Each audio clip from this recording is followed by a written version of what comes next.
বাসায় যখন পুলিশের আনাগোনা, তখন জামিল আহমেদের 5 বছরের ছেলেটি পাশের ফ্ল্যাটে নানুর কাছে। তখনও শোবার ঘরে মাকে জিজ্ঞাসাবাদ করছে পুলিশ।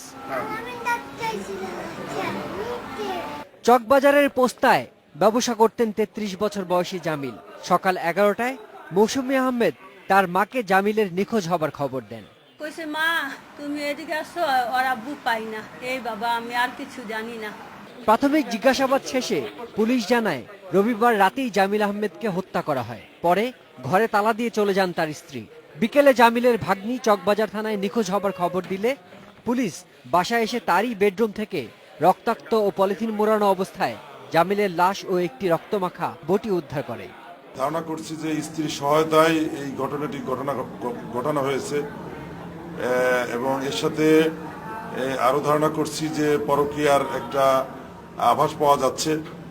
তো আমরা প্রাথমিকভাবে মোটামুটি নিশ্চিত হয়েছি যে স্ত্রী এর সাথে জড়িত আছে স্বামী খুনের জন্য।